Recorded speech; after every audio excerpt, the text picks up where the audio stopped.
ಮೊದಲು ಅದು ಫ್ರೀ ಇದು ಫ್ರೀ ಅಂತ ಉಚಿತಗಳನ್ನು ಹೇಳಿಬಿಡೋದು, ಆ ಹೇಳಿಬಿಟ್ಟು ಆದಮೇಲೆ ಈಗ ಕುತ್ತಿಗೆಗೆ ಬರ್ತಾ ಇದೆಯಲ್ಲ ಎಲ್ಲವೂ ಕೂಡ, ಈಗ ನ್ಯಾಯ ಮಾತಾಡೋದು, ರೂಲ್ಸ್ ಮಾಡೋದು. ಇವರು ರಾಜ್ಯದಲ್ಲಿ ಬಹುಪಾಲು ಜನ ಟ್ಯಾಕ್ಸ್ ಪೇಯರ್ಸ್ ಇದ್ದಾರೆ ಸ್ವಾಮಿ, ತುಂಬ ಜನ ತೆರಿಗೆ ಪಾವತಿದಾರ ಇದ್ದಾರೆ ನಮ್ಮ ರಾಜ್ಯದಲ್ಲಿ. ಟ್ಯಾಕ್ಸ್ ಕಟ್ಟೋದು ವ್ಯಾವಹಾರಿಕ ಮಾನದಂಡ ಅಷ್ಟೇ. ಏನೋ ಸಂಪಾದನೆ ಮಾಡ್ತಾ ಇದ್ದಾನೆ, ಅದಕ್ಕೆ ತಕ್ಕಂತೆ ಅವನು ಟ್ಯಾಕ್ಸನ್ನು ಕಟ್ತಾ ಇದ್ದಾನೆ. ಹೀಗಾದ ಮಾತ್ರಕ್ಕೆ, ಹೀಗಂದ ಮಾತ್ರಕ್ಕೆ ಎಲ್ಲರ ಗ್ಯಾರಂಟಿ ರದ್ದು ಮಾಡಿಬಿಡ್ತೀರಾ ನೀವು?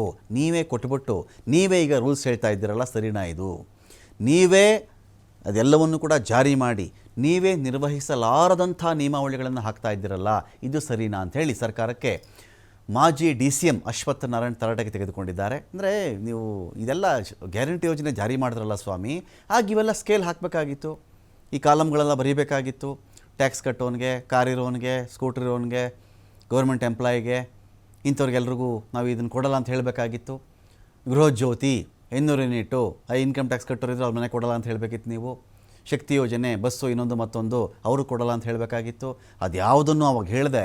ಈಗ ನಿಮ್ಮ ಕೈನಲ್ಲಿ ಹಣ ಇಲ್ಲ, ಖರ್ಚು ಮಾಡೋಕ್ಕಾಗ್ತಾ ಇಲ್ಲ, ಅದಕ್ಕೆ ಈ ರದ್ದಿನ ನಿಯಮಾವಳಿಗಳನ್ನು ಹೇಳ್ತಾ ಇದ್ದೀರಾ ಅಂತ ಹೇಳಿ ಅಶ್ವತ್ಥ ನಾರಾಯಣ್ ಮಾತಾಡಿದ್ದಾರೆ. 100% ಮಾಡಿ ಅನ್ಯಾಯವಾಗಿ ನ್ಯಾಯಯುತವಾಗಿ BPL ಕಾರ್ಡ್ ಅನ್ನ ಪಡಿತಿರುವಂತ ಜನರಿಗೆ ನೀವು ಟಾರ್ಗೆಟ್ ಮಾಡ್ತಾ ಇದ್ದೀರಾ. ಟಾರ್ಗೆಟ್ ಮಾಡಿ ಅನ್ಯಾಯವನ್ನ ಮಾಡ್ತಿದ್ದೀರಾ. ನಿಮ್ನೇನು ಎಕ್ಸ್ಟ್ರಾ ಗ್ಯಾರಂಟಿ ಕೊಡಿ ಅಂತ ಜನ ಕೇಳಿದಿರಾ? ನಿಮ್ನೇನಾದ್ರು ಎಕ್ಸ್ಟ್ರಾ ಗ್ಯಾರಂಟಿ ಕೊಡಿ ಅಂತ ಕೇಳಿದ್ದೀರಾ? ನೀವೇ ಗ್ಯಾರಂಟಿ ಘೋಷಣೆ ಮಾಡಿದ್ರಿ. ಕಾಕಾಬಾಯಿ, ಮಹಾದೇವಪ್ಪ, ಇನ್ನೊಬ್ಬಪ್ಪ ಎಲ್ಲ ಹೇಳ್ಕೊಂಡು ಯಾವ ನಿರ್ಬಂಧನೆ ಇಲ್ದೇನೆ ನೀವು ಘೋಷಣೆ ಮಾಡಿದ್ರಿ ಎಲ್ಲವನ್ನು ಕೊಡ್ತೀವಿ. ಇವತ್ತು ಎಲ್ಲದಕ್ಕೂ ನಿರ್ಬಂಧನೆ ಹಾಕೊಂಡ್ರಿ.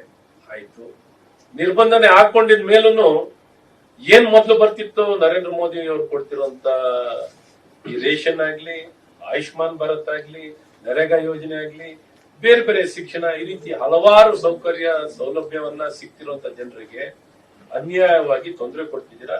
ನಿಮ್ಮ ಕ್ರೈಟೀರಿಯಾ ಮತ್ತು ಕಂಡೀಷನ್ ಇವತ್ತು ಪ್ರತಿಯೊಂದಕ್ಕೂ TDS ತಗೊಳ್ಳೇಬೇಕು. ಇವತ್ತು ಎಲ್ಲಾ ಸೇವೆ ಕೊಡೋನು ಒಬ್ಬ ಆಟೋ ಚಾಲಕನಿಂದ ಹಿಡಿದು ಪ್ರತಿಯೊಬ್ಬ ಸಾಮಾನ್ಯ ವ್ಯಕ್ತಿನೂ TDS ಆಗುತ್ತೆ.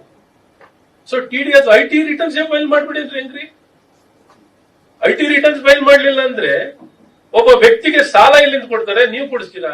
ನಿಮ್ ಅಷ್ಟು ಯೋಜನೆ ನೋಡಿ, ನೀವು ಯಾವ್ದಾವ್ದು ಸಬ್ಸಿಡಿ ಯೋಜನೆ ಕೊಡ್ತೀರಾ? ಯಾರಿಗಾರ ಸಾಲ ನ್ಯಾಷನಲೈಸ್ ಬ್ಯಾಂಕ್ ಅಲ್ಲಿ ನೀವು ಕೊಡಿಸ್ಲಿಕ್ಕೆ ಆಗ್ತಿದೆ, ಬಿಕಾಸ್ ಡಾಕ್ಯುಮೆಂಟ್ ಸರಿ ಇರಲ್ಲ.